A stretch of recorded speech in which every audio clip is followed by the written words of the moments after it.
الحمد لله الذي جل وعلا أرسل رسوله بالهدى ودين الحق ليظهره على الدين كله وكفى بالله شهيدا. اللهم صل وسلم وبارك على رسوله المصطفى نبينا محمد صلى الله عليه وسلم المجتبى وعلى آله وأصحابه وأزواجه وذرياته ومن تبعهم بإحسان إلى يوم الوفاة. اللهم ربنا اشرح لنا صدورنا ويسر لنا أمورنا. اللهم انفعنا بما علمتنا وعلمنا ما ينفعنا وارزقنا علما. Amma ba'd. Bapak Ibu rahimakumullah, alhamdulillah atas rahmat dan karunia Allah Subhanahu wa taala kita dipertemukan kembali oleh Allah di forum ini, dan mudah-mudahan semua yang hadir senantiasa mendapatkan limpahan rahmat dan karunia Allah Subhanahu wa taala. Amin Allahumma. Nah, insyaallah masih lanjut di surah Al-Insyiqaq ya, untuk tadabbur kita di surah Al-Insyiqaq, yaitu pada ayat ke-21 tentang firman Allah Subhanahu wa taala, a'udzu billahi minasyaitonir rajim.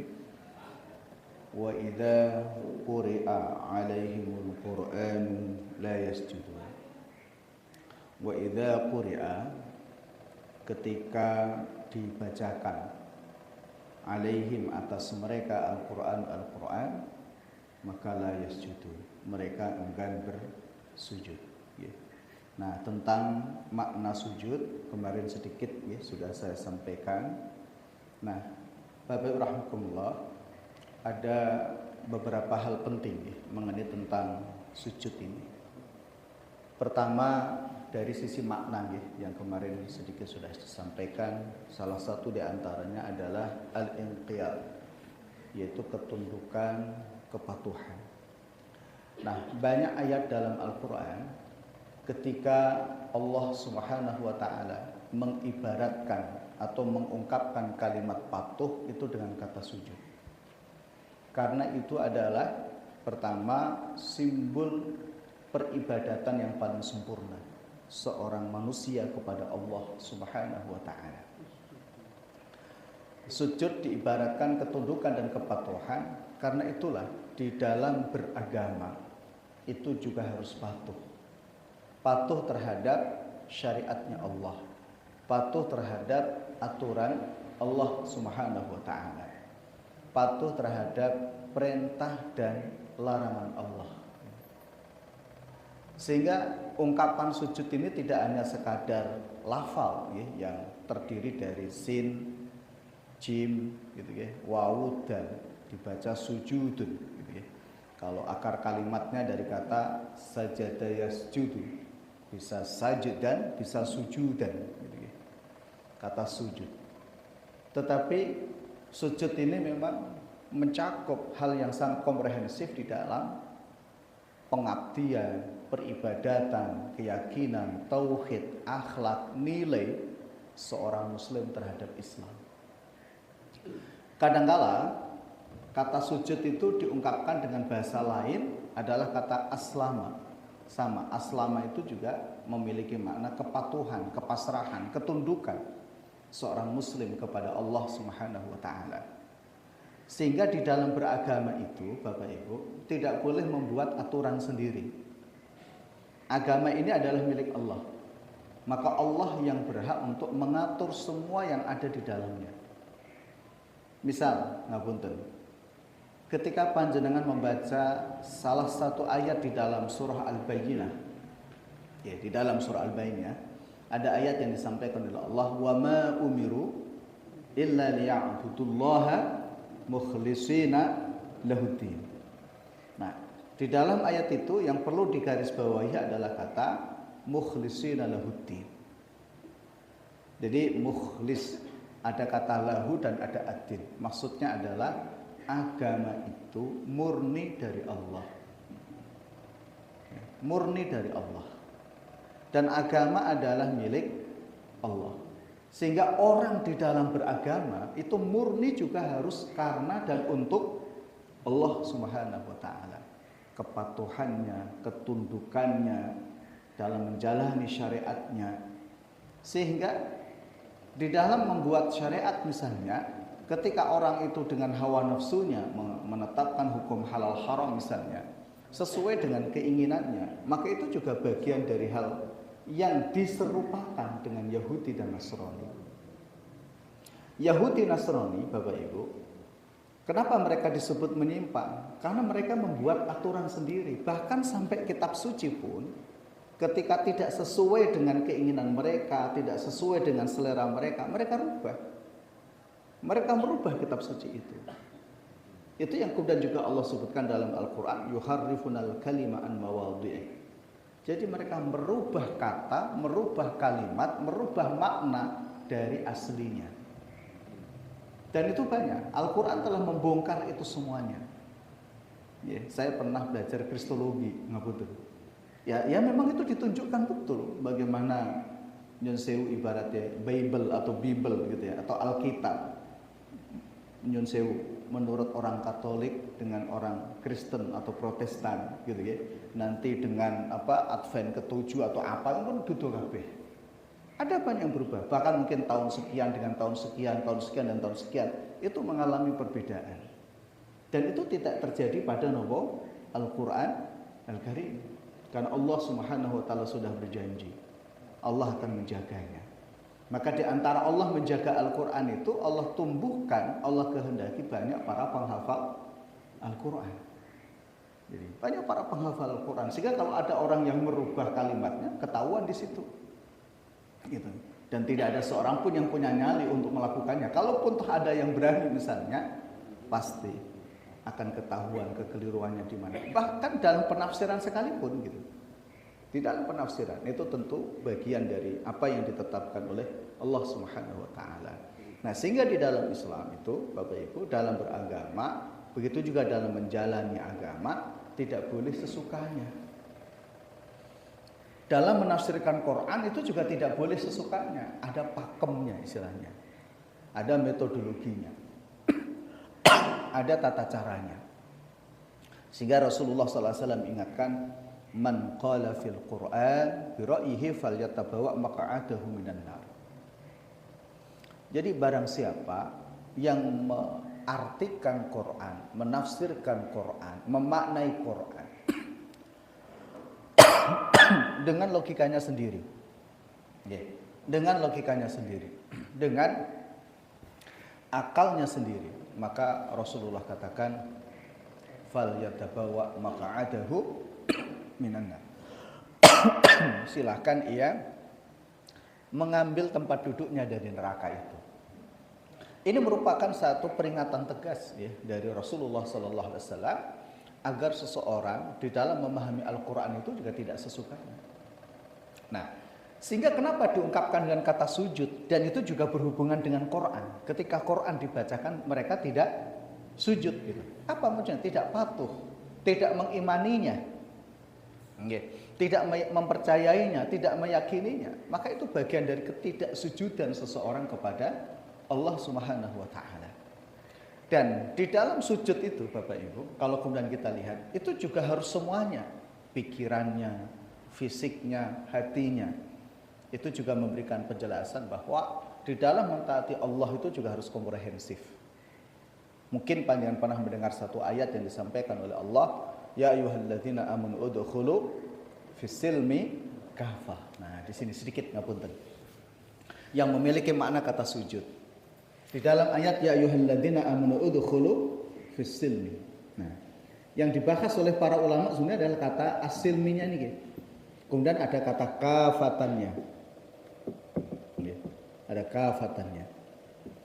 Nah, kata silmi ini Bapak Ibu didahului dengan nowo istilahnya jar majrur ya. Kata silmi maknanya adalah kepatuhan, ketundukan. Jadi seseorang ketika patuh kepada Allah itu harus semuanya. Tidak boleh mengimani sebagian atau mengkafiri nowo sebagian. Nah, Orang-orang Yahudi, orang-orang Nasrani di dalam mengimani kitab suci mereka yang Allah sebutkan dalam Al-Quran, maka ditegur oleh Allah di satu ayatnya di surat Al-Baqarah itu. Afatu'minuna bi ba'dil kitab wa takfuruna bi ba'dil kitab. Ya. Apakah kalian kafir kepada sebagian ataukah kalian beriman kepada sebagian yang lain? Jadi tidak boleh seorang muslim di dalam mengimani Islam, mengimani Allah, mengimani Rasulnya, nek cocok diimani, nek orang cocok orang diimani. Enggak boleh begitu Bapak Ibu. Enggak boleh begitu. Maka di dalam mengimani syariat, gitu ya, harus keseluruhan. Ya, tidak boleh sebagian. Gitu. Tidak boleh sebagian Bapak Ibu. Adapun di dalam mengamalkannya, itu nanti ada pemilahannya. Sewu misalnya. Ada beberapa syariat Islam yang ini seringkali menjadi kontroversial di masyarakat dan memang ini sengaja diangkat ya, untuk menjadikan sebagian Islam itu ragu terhadap agamanya sendiri. Seorang muslim ragu terhadap agamanya sendiri atau mereka yang sudah simpati kepada Islam itu ragu terhadap agamanya. Nyesewu, misalnya tentang poligami, misalnya tentang rajam, misalnya tentang hukum potong tangan, misalnya tentang masalah kisos dan yang sejenisnya. Itu memang sengaja diangkat. Ya, dan nanti terus dibenturkan dengan apa? HAM, hak asasi manusia. Dibenturkan dengan itu. Nanti dibenturkan dengan ekstremisme dan lain sebagainya gitu. Bapak Ibu rahimakumullah, seorang muslim wajib mengimani semuanya. Ya, termasuk sekalipun syariat-syariat itu nggih neng ati niku dirasa niku abot. Tapi orang wajib di situ. Maka di Al-Qur'an juga ada ayat yang cukup tegas yang disampaikan oleh Allah Subhanahu wa taala, "Fala wa rabbika la yu'minuna hatta yuhakkimuka fima shajara bainahum, tsumma la yajiduna fi anfusihim harajan mimma qadaita yusallimu taslima." Maka demi Tuhan, dia tidak dianggap beriman sampai ketika mereka ada persoalan itu, membawa persoalan itu kepada Rasulullah sallallahu alaihi wasallam. Ketika Rasulullah sudah memutuskan keputusan itu, atine legowo. Lilo, nek cara wong Jawa niku. Legowo lilo, insyirahus sadr, lapang dada. Tidak ada rasa berat di dalam hatinya dan wa yusallimu taslima. Sehingga kemudian makna kafah itu adalah sifat dari kata asilmi. Ya, kalau dalam ilmu nahwu itu seringkali disebut namanya isim sifat musyabbahah, kata silminya itu. Sehingga kemudian adalah kafatan fis silmi. Nah, gitu. Kafatan fis silmi kalau mau dibalik. Walaupun di ayatnya adalah fis silmi kafah gitu. Tapi yang dimaksudkan adalah kafatan fis silmi. Jadi kamu harus totalitas di dalam pasrah kepada Allah, di dalam beribadah kepada Allah Subhanahu wa taala. Bentuk totalitasnya adalah nyusewu atini ridho dengan semua syariatnya Allah Subhanahu wa taala. Ketika menjalankan perintah, ketika meninggalkan larangan, atini ridho. Nah, ketika orang dalam keadaan seperti itu, maka itulah kenapa disebut dalam simbol sujud, wa idza quri'a alaihimul qur'anu la yasjudun. Jadi ketika mereka dibacakan Al-Qur'an, mereka tidak sujud gitu. Ya.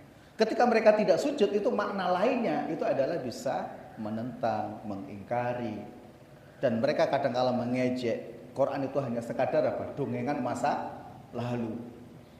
Ya, idza tusla alaihim ya illa asatirul awwalin. Jadi ketika dibacakan Quran kepada mereka, mereka mengatakan qaulu. Ya, mereka mengatakan illa asatirul awwalin, kecuali hanya lembaran-lembaran dongeng orang-orang terdahulu. Dan itu real. Ya. Itu yang mereka katakan itu Bapak Ibu. Nah, kita sebagai seorang muslim, ketika Al-Quran dibacakan, nah nih kata quri'a itu dibacakan, maka hatinya harus tunduk patuh terhadap apa yang Allah sampaikan di dalam Al-Quran Al-Karim. Nah itulah ketika orang menolak, ketika orang mengingkarinya, itu jadi problem. Nah, sehingga kemudian sebagian ulama ada mengatakan kalau begitu makna sujud sebenarnya itu apa gitu. Ada juga yang mengartikan makna sujud itu al-khudu', ya. Khudu' itu dari kata kha dal ain, khadu'a. itu juga sama, adalah ketundukan yang totalitas, kepatuhan yang totalitas itu Bapak Ibu. Kepatuhan yang totalitas gitu. Sehingga simbol sujud ini ya di dalam beribadah kepada Allah Subhanahu wa taala dan anggota tubuhnya, ini kalau secara fikih ya, dalam hadis Rasulullah menjelaskan anggota sujud itu ada 7 atau 8 ya. Dalam hadis Nabi mengatakan 7, tetapi ada satu isyarat ya. Jadi ini niki dahi ya. Dahi napa jidat? Napa kening?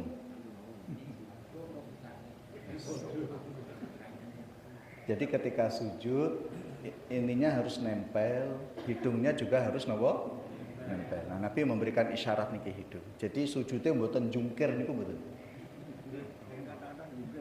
Nah, mboten jungkir.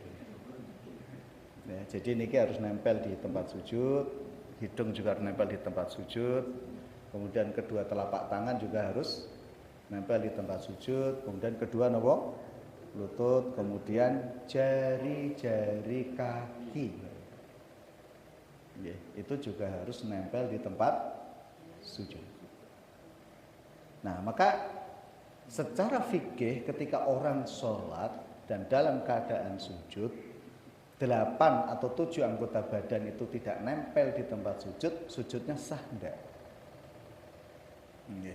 Ulama-ulama dalam mazhab Syafi'i mengatakan itu tidak sah. Padahal sujud itu bagian dari rukun sholat. Bagian dari rukun sholat.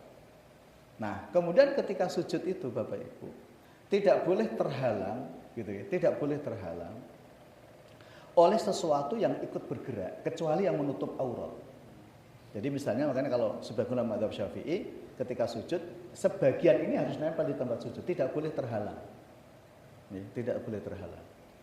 Ya, makanya kalau pakai peci biasanya dinaikkan dikit. Ini ya, ini nempel. Kalau ibu-ibu yang pakai ruko ya juga dianjurkan untuk diangkat sedikit. Jadi ini harus sebagiannya harus nempel di tempat sujud. Walaupun sebagian ulama seperti mazhab Ahmad bin Hambal atau Hambali itu atau Maliki tidak ada masalah itu semuanya. Tidak ada masalah. Nah, sehingga ya monggo tergantung mana yang diikuti gitu ya. Tapi kalau panjenengan mengikuti mazhab Syafi'i ya harus paripurna gitu ya. Jadi ini harus nempel di tempat sujud. Terus nggih ora kudu ireng. Nah, gitu ya. Kadang-kala wah, min asari sujud ya kudu ireng mboten, ora ono critane kudu ireng. Nggih. Jadi kalau di dalam Al-Qur'an ada ayat yang menjelaskan tentang min asari sujud, ya memang itu bisa di dunia, bisa juga nopo di akhirat maknanya gitu nggih. Ada kisah Yun Sewu. Saya dapat cerita ini dari seorang ustadz tahun 99. Saya dapat cerita ini tahun 99. Seorang ustadz ini namanya Ansor Siregar. Ya, beliau saat itu lulus dari Libya. Saya ikut ngaji dengan beliau di Bogor. Nah, beliau bercerita saat berkunjung ke Eropa, bertemu dengan teman. Nah, temannya bercerita. Nah, sanadnya begitu Ibu. Temannya ini suatu ketika masuk ke Nusewu, ke gereja. Masuk ke gereja. Nah, ketika waktunya pendeta itu menyampaikan khutbahnya, itu duduk saja di mimbar, nggak ngapa-ngapain. Sampai kemudian jemaatnya itu berteriak, kapan engkau menyampaikan khutbah? Nah, pendeta itu mengatakan, saya tidak akan berkhutbah sebelum seorang muslim ini keluar dari gereja ini. Loh, kok tahu kalau dia muslim? Iya, mukanya. Jadi belum mengatakan muka seorang muslim yang setiap hari, setiap waktu dibasuh dengan air wudhu dan digunakan untuk sujud dan rukuk kepada Allah, itu memiliki warna yang berbeda dengan mereka yang tidak pernah melakukan itu sama sekali. Apakah itu diantara makna min asari sujud? Allahu a'lam. Tetapi memang Bapak Ibu rahimakumullah, besok di akhirat umat Muhammad itu betul-betul nampak berbeda dengan yang lainnya. wajah yang biasa terbasuh oleh air wudhu, wajah yang biasa digunakan untuk sujud. Maka di dalam Al-Quran ada kalimat man aslama wajhahu lillahi wa huwa muhsin. Barang siapa yang menundukkan wajahnya. Itu juga makna hakiki, juga makna majaz gitu. Jadi maksudkan menundukkan wajahnya, salah satu diantaranya adalah sujud. Gitu. Maka sujud itu juga salah satu makna lain adalah as-silmi, yaitu kepatuhan kepada Allah Subhanahu wa taala. As-silmi lillah gitu. Nah, sehingga di dalam kepatuhan itu Bapak Ibu harus totalitas, gitu ya. Harus totalitas. Nah, kalau secara fikih lagi ketika orang membaca Al-Qur'an Al-Karim gitu ya. Kalau dalam mazhab Syafi'i ada 15 tempat ya. Kalau dalam mazhab Syafi'i ada 15 tempat yang memang itu disunnahkan untuk sujud gitu ya. Salah satu di antaranya adalah ayat ini wa idza quri'a 'alaihimul qur'anu la yasjudun, itu disunnahkan untuk sujud ya. Tapi itu hukumnya sunnah, bukan wajib. Nah, dalam satu hadis Bapak Ibu yang diriwayatkan oleh Imam Muslim, hadis ini yang menjelaskan mengenai tentang keutamaan sujud gitu ya, keutamaan sujud. Jadi Rasulullah Shallallahu Alaihi Wasallam menjelaskan dalam hadis sahih yang diriwayatkan oleh Imam Muslim, ketika seorang Muslim diperintahkan untuk sujud dan dia melaksanakan sujud, setan itu menangis sambil mengangkat kedua tangannya begini, dan dia mengatakan, ya wailati, duhai celakanya aku diperintahkan sujud tapi aku menolak, maka aku dapat neraka. Dia seorang muslim diperintahkan sujud dan dia bersujud, maka baginya surga. Makanya baginya surga. Maka begini Bapak Ibu, banyak para pakar yang menjelaskan terapi terbaik di dalam membentuk akhlak manusia itu adalah sholat. Karena sujudnya itu tadi Bapak Ibu. Karena sujudnya itu. Dan bisa dilihat karakter seorang muslim yang menjaga sholatnya dengan seorang muslim yang tidak menjaga sholatnya, itu tetap ada bedanya. Yang tentu mereka yang betul-betul bersujud kepada Allah Subhanahu wa taala. Bahkan termasuk ketika kadang-kadang kan di masyarakat muncul orang yang kena gangguan jin. Maka terapi terbaik itu adalah sholat. Terapi terbaik itu adalah sholat. Kita pernah menangani orang yang kena gangguan jin. Dulu saya senang ruqyah gitu. Kalau diminta teman ruqyah itu saya dulu senang. Tapi akhir-akhir ini enggak senang. Kenapa? Ngopeni barang sing ora ketok niku angel. Jin niku mboten ketok. Gitu. Ngapain kita capek-capek ngopeni jin sing ora ketok? Ngopeni sing ketok-ketok mawon, menungso mawon sing jelas ketok gitu. Karena kadang-kala juga ditipu. Dan banyak kasus-kasus yang kita jumpai gitu ya. Walaupun juga banyak yang senang tekun di situ gitu ya. Tapi mboten lah gitu. Nah, itu hadis sahih Muslim. Termasuk juga ada hadis Nabi sallallahu alaihi wasallam gitu ya. Terapi terbaik ya memang itu Bapak Ibu. Bahkan kita sendiri pun mengobati jiwa. Ya keangkuhan, kesombongan, iri, dengki. Pun monggo, sujud. Dan sujudnya sungguh-sungguh kepada Allah Subhanahu wa taala. Itu bisa menterapi diri gitu. Dan banyak pengaruh-pengaruh spiritual yang luar biasa di dalam diri seseorang ketika dia betul-betul bisa bersujud kepada Allah Subhanahu wa taala. Atine sujud, pikirannya nggih melu sujud, anggota badannya juga ikut sujud. Itu Masya Allah. Itu luar biasa. Sehingga ketika kenapa kok orang yang sujud itu dijaga oleh Allah? Karena setan enggan untuk mendekat. Setan itu enggan untuk mendekat kepada orang yang menjaga sujudnya. Gitu. Orang yang menjaga sujudnya. Maka biasanya gangguan terbesar ketika orang mau ibadah itu ya ketika sholat. Wonten mawon gangguan ini. Nggih saya itu. Wonten mawon gangguan ini. Karena ya memang itu. Yang bisa dilakukan oleh setan adalah merusak orang supaya dia enggan sujud. Dan karenanya ibadah terbaik itu juga sujud Bapak Ibu. Coba bisa penyupersani. Sholat, ibadah yang paling banyak itu kan sholat. Yang dilakukan apa? Sehari 5 kali. Poso paling seminggu pinten? pindho nek gelem. Senin kalih napa? Kamis. Mangke ditambah napa? Ayamul bid. Niku nek gelem. Zikir gitu nggih, pun monggo bisa setiap waktu. Tetapi salat ini luar biasa. Maka sampai Allah mengatakan wala dzikrullahi akbar. Jadi salat itu zikir, sesuatu yang sangat besar. Itu salat itu. Nah, baik, kemudian yang berikutnya juga Bapak Ibu, sujud ini menambah pahala dan menghapus dosa. Dalam hadis riwayat Abu Dawud, riwayat Tirmidzi, Rasulullah SAW mengatakan, ketika orang satu kali sujud, maka satu dosa diampuni oleh Allah, satu kebaikan ditambahkan oleh Allah Subhanahu wa Ta'ala. Ya, juga ada hadis lagi yang diriwayatkan oleh Imam Muslim juga tentang menjelaskan keutamaan sujud. Nah, dan berikutnya Bapak Ibu, suatu ketika ada seorang sahabat yang membantu Nabi Shallallahu Alaihi Wasallam. Ya, jadi ada seorang sahabat yang membantu Rasulullah Shallallahu Alaihi Wasallam dalam berwudu. Nah, setelah itu kemudian Nabi bertanya begini, wahai fulan, mintalah kepadaku. Maka orang ini mengatakan, ya Rasul, aku pengen besok di akhirat itu bersamamu di surga. Maka kemudian Rasulullah mengatakan, baik kalau begitu, fa'inni bikasratis sujud. Bantulah aku untuk mencapai cita-citamu itu dengan memperbanyak apa? Bersujud. Maka para ulama mengatakan, kalau kita punya keinginan, kita punya cita-cita, kita punya harapan, maka perbanyaklah apa? Sujud.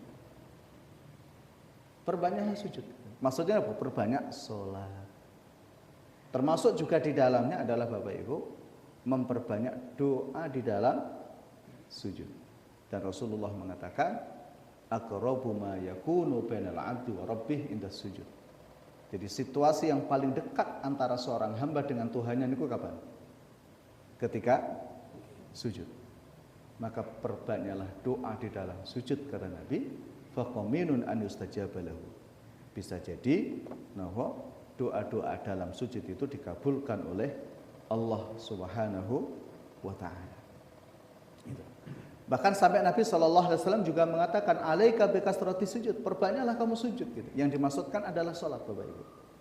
Nah, kenapa kok sholat itu disebut oleh Nabi dengan kata sujud gitu? Kadang-kala juga diungkapkan dengan kata ruku. Kadang-kala dua-duanya, farka'u wasjudu gitu. Dan itu banyak yang disebutkan dalam Al-Quran. Bapak rahmatullah, karena sholat itu adalah sarana terpenting untuk mendekatkan diri kepada Allah Subhanahu wa Ta'ala. Dan di dalam sholat yang paling utama ya sujudnya. Gitu. Maka sampai sujud itu berapa kali dalam sholat? Satu rakaat itu dua kali. Itu menjelaskan betapa besar pengaruhnya sujud di dalam diri seorang muslim, baik dalam aspek ibadah, bahkan sampai sebagian para ulama tadi saya mengatakan pembentukan karakter, pembersihan jiwa itu sujud gitu. Sesombong apapun orang, jika dia masih mau bersujud dan sungguh-sungguh bersujud kepada Allah, nanti pelan-pelan itu akan hilang. Insya Allah. Dan itu ya kenapa Rasulullah juga Al-Quran mengatakan inna sholata tanha 'anil fahsya'i wal munkar. Jadi sholat itu bisa mencegah seseorang dari perbuatan fahsya dan mungkar gitu. Jadi itu tentang sujud gitu. Nah, sehingga kemudian sujud ini bukan hanya sekadar gerakan fisik gitu. Nah, terus banyak para ulama mengatakan begini juga, kenapa kok antara Quran dan sujud dijadikan dalam satu ayat, idza quri'al alimul Qur'anu la yasjudun. Ada juga yang mengatakan Bapak Ibu, Quran yang paling baik itu ketika dibaca dalam sholat. Nah, itu yang Allah sebutkan, ya ayyuhal muzammil qumil laila illa qalila gitu. Ya, termasuk nyuwun sewu sangat ketika di bulan Ramadan Bapak Ibu. Coba kalau di bulan Ramadan itu panjenengan persani, ibadah yang paling ditekankan oleh Islam itu di Ramadan itu selain puasa, sholat sama membaca Al-Quran. Terus nopo? Ndonga. Tapi kadang-kala nek bulan Ramadan itu kokean ngaji. Nggih mboten. Esuk mau nonton kultum. Engko awan zuhur nggih wonten kultum meneh. Sore sebelum maghrib wonten kultum meneh. Sebelum salat tarawih wonten kultum meneh. Wis blenger pokoke niku. Oke, saya lebih senang di beberapa masjid dimulai terawih nggak usah ada kultum. Habis sholat isya sebentar, nggih, istirahat sejenak, sholat sunnah macam-macam, terus langsung sholat nopo tarawih. Itu jauh lebih bagus. Karena yang diutamakan Ramadan itu bukan mendengarkan kultum kok, saya itu. Loh saya itu. Dia sama jangan persen ini kok. Gitu. Jadi ibadah di bulan Ramadan itu nggak ada perintah dengerin kultum. Yang ada itu nopo? Sholat. Dan dianjurkan sholatnya itu rodok panjang. Itulah. Asam urat.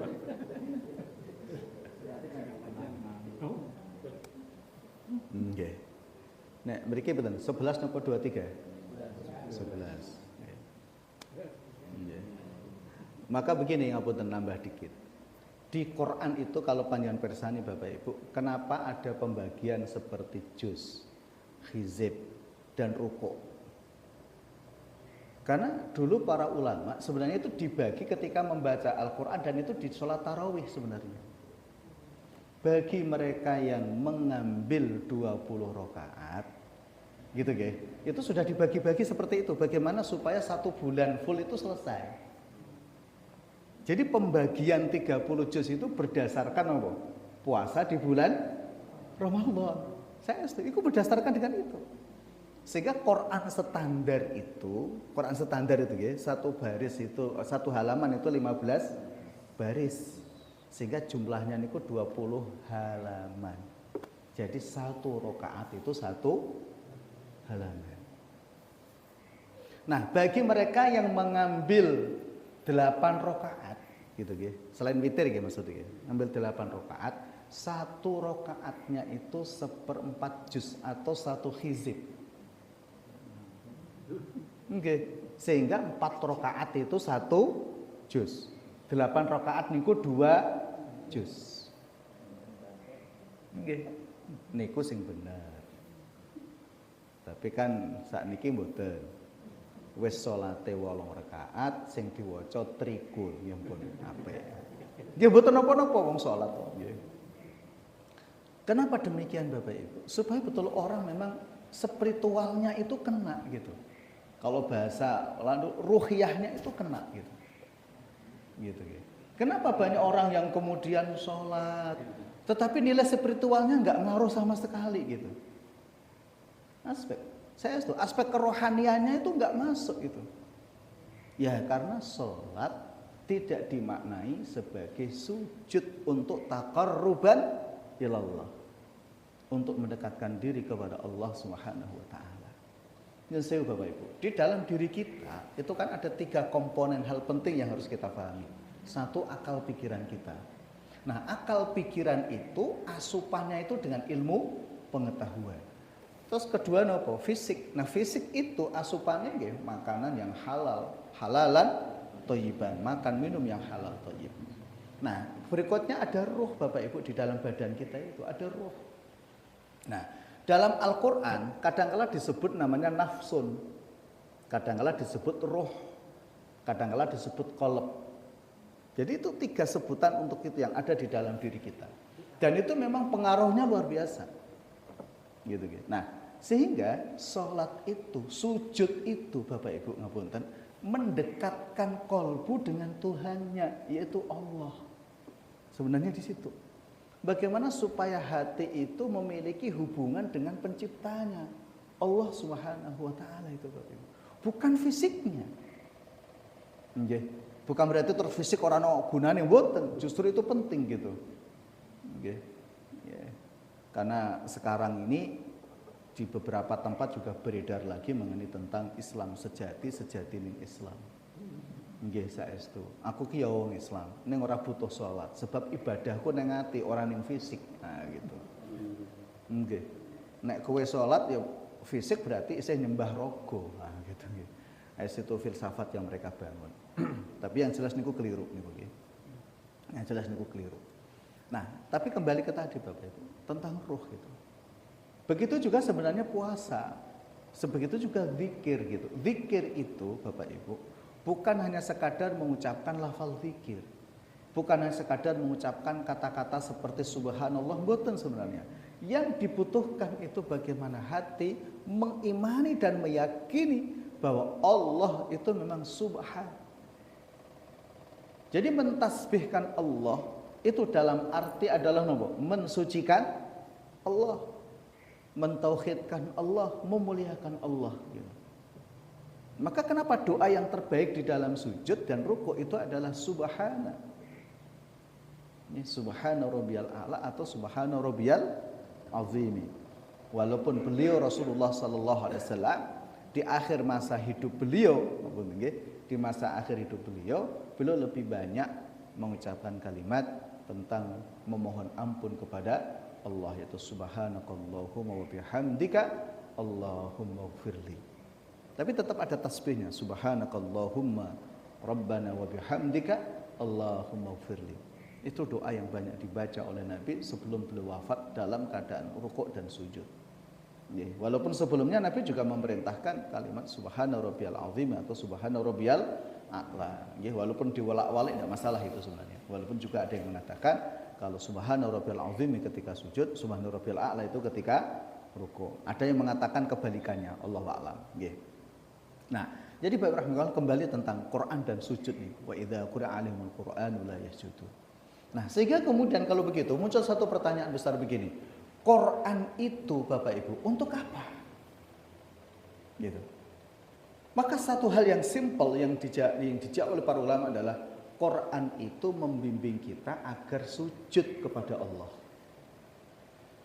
Nah, kalau kemudian Quran itu Bapak Ibu memberikan pengetahuan kepada orang, tapi orang itu menolak sujud, enggan sujud, berarti keliru dalam mempelajari Qur'annya. Kan ada orang-orang dulu tuh orientalis, ya, kemudian hari muncul namanya Islam liberal. Itu yang mereka pintar-pintar mengkaji Quran itu pintar, bukan berarti bodoh mereka, saya setuju. Ya, bahkan dulu ada siapa itu orang Belanda yang sampai belajar Islam sampai ke Makkah ya, dan kemudian ke Indonesia itu terus memecah belah, itu pintar, bahkan dia hafal Quran. Bahkan banyak tulisan-tulisan itu yang luar biasa tulisan dia gitu. Namanya Pak? Sebuah angel pokoknya jenenge. Senok-senok betul nggih pokoknya gitu nggih. Dan itu saya ketika membaca biografinya Kiai Soleh Darat Semarang itu muncul kisah tentang Senok Hugen ini. Karena memang di zaman dia. Di zaman itu. Ya, terus kemudian muncul ulama-ulama besar di Indonesia, ada Kiai Haji Ahmad Dahlan, kemudian mendirikan Muhammadiyah, ya. Kemudian ada Ahmad Surkati mendirikan Ali Irsyad tadi itu, ya. Kemudian juga ada Hashim Asy'ari yang kemudian mendirikan NU Nahdlatul Ulama. Itu sebenarnya untuk membentengi itu gitu. Membentengi itu. Tapi dia orang hafal Quran, kembali lagi Bapak Ibu. Ketika orang mempelajari Al-Qur'an, mengerti tentang Quran, tetapi tidak mengarahkan hatinya untuk sujud kepada Allah, maka itu mesti keliru. Quran bukan ke sana arahnya gitu. Bahkan termasuk ketika Quran bicara tentang alam gitu ya, tentang cakrawala ilmu pengetahuan alam, itu ujung-ujungnya supaya orang itu sujud. Maka ketika Allah mengatakan alladzina yadhkurunallaha qiyaman wa qu'udan wa 'ala junubihim wa yatafakkaruna fi khalqis samawati wal rabbana ma khalaqta hadza batila subhanaka faqina adzabannar. Itu agar dia mau sujud gitu. Ketika dia melihat keagungan Allah, kemahabesaran Allah, itu mendorong dia untuk sujud kepada Allah, bukan untuk mengingkari Allah. Dulu ditampilkan ngapunten sangat, konon ada seorang santri, ya, dia cerdas, pinter, hafal Quran, gitu ya. Kemudian kuliah S1, S2, S3, sampai kemudian dia menjadi ahli di bidang tafsir, tapi murtad. Hafal Quran 30 juz, dia murtad. Nah, saya tidak tahu benar atau tidak, Allahu a'lam. Maka muncul pertanyaan besar, dia mempelajari Quran dia untuk apa? Gitu. Yeah. Kalau kemudian ilmu pengetahuan Bapak Ibu yang bersumber dari Al-Quranil Karim, tapi tidak menghantarkan seseorang untuk sujud kepada Allah, itu mesti keliru dalam memahaminya. Tidak. Karena Quran itu adalah agar manusia itu sujud kepada Allah. Maka itu tadi. Nah, orang-orang kafir gitu. Ini kan menceritakan orang kafir. Wa idza quri'a 'alaihimul Qur'anu la yasjudun. Ketika Quran dibacakan mereka tidak sujud. Siapa yang dimaksudkan? Orang kafir gitu. Maka pertanyaan sebelumnya yang kemarin kita sampaikan, fama lahum la yu'minun, siapa yang dimaksudkan lahum itu? Mereka orang kafir. Ketika dibacakan Quran mereka juga tidak beriman, mereka tidak sujud kepada Allah Subhanahu wa taala. Termasuk di dalamnya ada Abu Lahab, termasuk di dalamnya ada Abu Jahal saat itu, termasuk di dalamnya ada Ubay bin Khalaf, termasuk ada itu Ubay bin Ka'ab, maaf. Ada juga termasuk di dalamnya adalah Ubay bin Salul, maaf. Termasuk juga di dalamnya adalah ada sinten yang kemudian hari menjadi musuhnya Islam, menjadi musuhnya Allah Subhanahu wa taala. Jadi wa idza qira'al Qur'anu la yasjudun gitu. Maka ada satu ungkapan menarik yang disampaikan oleh sinten Imam Al-Ghazali rahimahullah di buku beliau Ihya Ulumuddin itu begini. Man izdada ilman wa lam yazdad hudan lam yazdad minallahi illa bu'dan. Barang siapa yang bertambah ilmunya gitu tetapi tidak bertambah petunjuknya kepada Allah, semakin dia berilmu semakin jauh dari Allah Subhanahu wa taala. Karena memang ilmu Bapak Ibu yang sumbernya itu adalah Al-Qur'an, ilmu yang sumbernya itu adalah wahyu, seharusnya menghantarkan mereka untuk sujud kepada Allah. Dan itu terbukti kok. Mereka yang konon awalnya ateis, tidak percaya tentang Tuhan, mereka yang awalnya itu anti Islam, anti Quran gitu. Tapi ketika kemudian mempelajari Quran, gitu kan, akhirnya mereka sujud kepada Allah Subhanahu wa taala. Itu yang benar. Tapi ketika orang itu tidak semakin bagus pembelajaran Quran tapi tidak semakin sujud kepada Allah Subhanahu wa taala, itu jelas keliru niku, jelas niku keliru. Dalam memahami juga keliru, dalam mengamalkan juga keliru, menginterpretasinya juga nopo keliru. Nah, gitu. Oke, maka ayat itu kemudian ditutup dengan apa? Balil ladzina kafaru yukadzibun. Nah, ini di ayat berikutnya. Balil ladzina kafaru yukadzibun, gitu. Bahkan orang kafir itu kata yukadzibun itu senantiasa mendustakan. Jadi orang kafir itu senantiasa mendustakan. Apa yang didustakan? Al-Quran. Apa yang didustakan? Rasulullah Muhammad sallallahu alaihi wasallam. Apa yang didustakan? Allah itu sendiri. Padahal Quran sudah mereka dengar, Quran sudah mereka baca juga. Jadi orang kafir dahulu terbiasa mereka berinteraksi dengan Quran, Bapak Ibu. Bukan berarti mereka tidak berinteraksi dengan Quran, mereka berinteraksi dengan Quran kok. Abu Lahab, Abu Jahal itu berinteraksi dengan Quran gitu.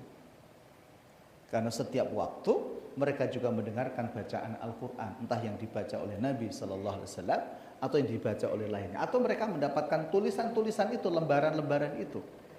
Gitu. Semakin hari yang kemudian banyak umat bangsa Arab yang masuk Islam, mereka sering mendengarkan Al-Quran itu dibacakan di hadapan mereka. Tapi kembali lagi, tetap mereka nopo la yasjudun. Bahkan kekafirannya itu semakin kuat. Bahkan kekafirannya itu semakin kuat, semakin kuat, semakin kuat, semakin kuat. Dan kemudian melakukan perlawanan terhadap Islam, perlawanan terhadap Allah, perlawanan terhadap Rasulullah Sallallahu Alaihi Wasallam. Mereka melakukan perlawanan itu. Nah, kata yukadzibun ibaratnya kalau di dalam ilmu nahwu itu fi'il mudhari' yang memiliki makna sekarang dan akan datang, hal dan istiqbal. Memberikan satu pemahaman, jadi mereka mendustakan itu terus-menerus. Terus begitu. Nah, kata mendustakan itu Bapak Ibu bukan berarti mereka tidak tahu bahwa itu benar. Gitu. Mereka tahu Muhammad itu nabi, mereka tahu Al-Quran itu benar gitu. Tapi mereka emoh mengakui, enggan mengakui, menolak untuk mengakui, menolak. Nah, itu yang seringkali disebut namanya ingkar, dan itulah disebut namanya kafir ketika mereka menolak kebenaran. Nah, sehingga iman itu Bapak Ibu adalah membenarkan yang benar yang dulu pernah saya sampaikan. Di Al-Qur'an ada juga ayat yang disampaikan oleh Allah gitu nggih, walladzi jaa bisidqi wa saddaqa bihi faulaika humul muttaqun. Orang yang membawa kebenaran dan membenarkan yang benar gitu nggih. Karena kalau mendustakan kebenaran itulah disebut kafir. Itulah yang disebut ingkar, dan itulah yang dilakukan oleh orang-orang kafir terhadap Al-Qur'anul Karim. Tetapi Allah Subhanahu wa taala sudah berjanji, wallahu a'lamu bima yu'un. Allah Subhanahu wa taala Maha mengetahui apapun yang mereka kerjakan. apa yang mereka pikirkan, apa yang mereka rencanakan gitu ya, untuk membuat makar terhadap Islam, membuat makar terhadap Rasulullah Shallallahu Alaihi Wasallam gitu ya. Itu Allah Maha tahu gitu. Ya. Mungkin ini kan lagi rame juga, masih rame di media sosial gitu ya. Ketika Presiden itu Donald Trump mau dilantik dan dia mengatakan akan membawa api neraka ke Timur Tengah. Ya sudah. Allah Subhanahu wa taala datangkan api terlebih dahulu sebelum dia mendatangkan api ke Gaza. Tapi begitulah. Nggih, wallahu a'lamu bima yu'un fabashshirhum bi'adzabin alim. Dan berilah mereka kabar gembira dengan siksaan yang pedih. Nah, menariknya Bapak Ibu, di ayat ini diakhiri dengan ilal ladzina amanu wa amilus solihat gitu ya. Kecuali sinten? Orang-orang yang beriman dan mereka yang melakukan amal soleh. Lahum ajrun ghairu mamnun. Itulah pahala yang tidak pernah terputus. Artinya kebaikan yang dilakukan sebab iman itu tidak akan pernah ada putusnya.